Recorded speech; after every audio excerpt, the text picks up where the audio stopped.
नाज़रीन अवामी न्यूज़ में खबरों सिलसिलो जारी है। वक्त कपरो में खबर ॾींदा हलूं। कपरो में जीए सिंध कौमी महाज़ जे अॻवाणन शहीद मकसूद कुरैशी शहीद सलमान विधो जी 7 वर्सी के मौके ते खेन भेटा पेश करण जे लाइ जीए सिंध कौमी महाज़ कपरो जे जीएम नगर में एक तकरीब मुनक़िद कई वई, जंहिंमें जीए सिंध कौमी महाज़ सांगड़ जे अॻवाणन आज़ाद कुंबर शौकत बुर्दी अब्दुल नबी बुर्दी जी अॻवाणी में जिसकम कपरो जे कारकुनन जीएम नगर में शहीद मकसूद कुरैशी शहीद सलमान विधो जूं तस्वीरूं रखी गुल निछावर करें ॾिया ॿारे भेटा पेश कई। उन मौके ते जिसकम कारकुनन समेत शहरन वॾे अंग में शिरकत कई।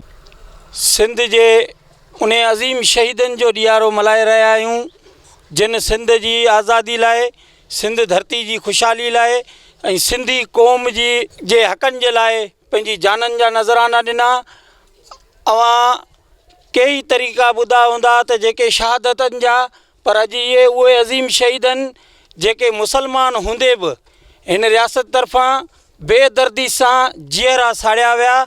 उन्हनि जो ॾोह इहो हो त हू सिंध जी आज़ादी लाइ जदोजहद पे कई, उन्हनि सिंधी माण्हुनि लाइ जदोजहद कई पे ऐं उन्हनि सिंध जे हक़नि जी ॻाल्हि कई पे।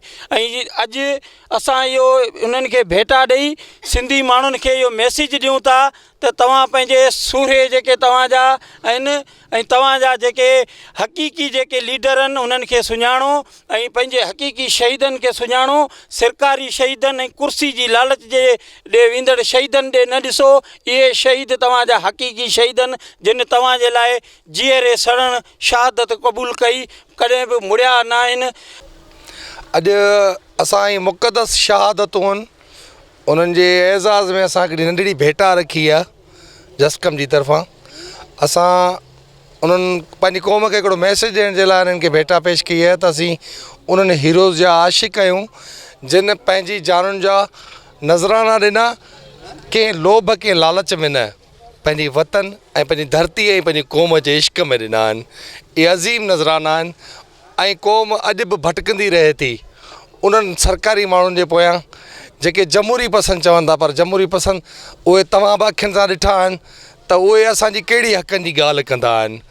तव्हांजे साम्हूं साबित क़दम अॼु इहा भेटा मैसेज थी ॾिए त असां उन्हनि अज़ीम शहीदनि खे उजागर करण जे लाइ गॾु थिया आहियूं। असीं नंढड़ा ॿार वठी ऐं मासूम पसूं वठी हिननि दुनिया खे ॿुधाइण था चाहियूं त असीं बि हिननि जी रहबरी जे हेठि हलंदे ऐं हिननि जो फ़लसफ़ो खणी हलंदे असां बि पंहिंजा सिर घोरींदासीं इन ई काज़ में। जीअं सुनंदसि जीअं असांजी जीएम सिहत ते गॾु थिया आहियूं भेटा ॾियण लाइ। अॼु 7 वर्सी आहे शहीदनि जी। असां ॿुधंदा हुआसीं त इमामनि जा खीमा सड़िया आहिनि, पर तव्हां ॿुधो हूंदो ऐं ॾिठो हूंदो त असांजा जिस्म साड़िया विया आहिनि। हीअ का मामूली शहीद न आहिनि, हीअ जेके तव्हांजे अॻियां तस्वीर पिया आहिनि, हीअ असांजा बाक़ाइदे क़ौमी हीरा आहिनि। असीं उन्हनि खे अॼु यादि था कयूं, असीं उन्हनि खे भेटा था पेश कयूं। शहीदनि खे भेटा पेश कई वई आहे। इहे जेके शहीद जेके आहिनि सिर्फ़ु असांजा न, पूरी सिंधी क़ौम जा शहीद आहिनि। इन्हनि जो कसूर इहो ई आहे, सिंध जी आज़ादी ऐं सिंधी माण्हू जी ख़ुशहाली लाइ ॻाल्हि कंदा हुआ त इन्हनि खे जेको शहीद कयो हुयो, शहीद करण खां पोइ हिननि जा लाश बि साड़िया विया ऐं पूरी दुनिया ॾिठो, आलमी इदारनि बि ॾिठो त हिन रियासत जे अंदरि जेको माण्हू पंहिंजे वतन जी या पंहिंजे हक़नि जी ॻाल्हि करे थो त उनखे चिचिरियो वञे थो, उनखे मारियो वञे थो। असां इहो वचन अॻे बि कयो आहे, हींअर बि वचन करूं था त असां बि हिन राह ते हली करे हिन शहीद थियण लाइ तयारु आहियूं।